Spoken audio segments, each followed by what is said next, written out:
केदारनाथ विधानसभा के उपचुनाव में एंटरटेनमेंट फैक्टर भी जुड़ गया। बड़ा उपहास का विषय बना मुख्यमंत्री जी का बयान और जो उन्होंने वहां भाषण दिए, उसमें उन्होंने ना सिर्फ केदार बाबा का अपमान करते हुए उनकी झूठी सौगंध खाई और ये कहा कि मैंने किसी केदारनाथ धाम का शिलान्यास नहीं किया, मैं केदारशिला नहीं ले गया, जबकि पूरे प्रदेश ने, पूरे देश ने देखा कि वहाँ के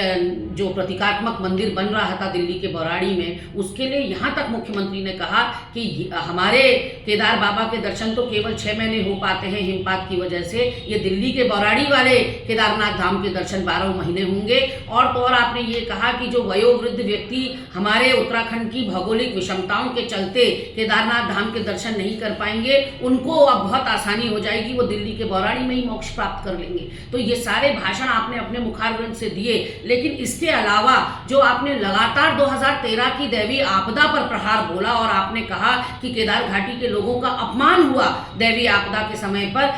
कैग की रिपोर्ट भी कहती है यदि समय रहते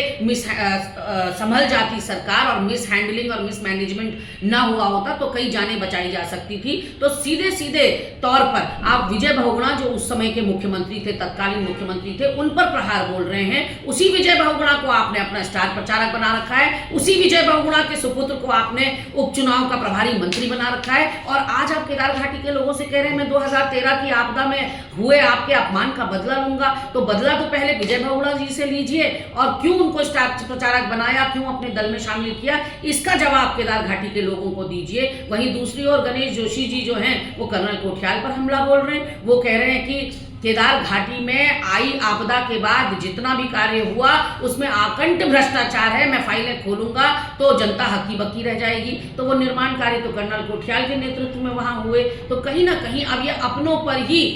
छुरी और तलवार चलाने से भी आजिज नहीं आ रहे हैं, गुरेज नहीं कर रहे हैं, क्योंकि चुनाव इनके हाथों से निकल रहा है।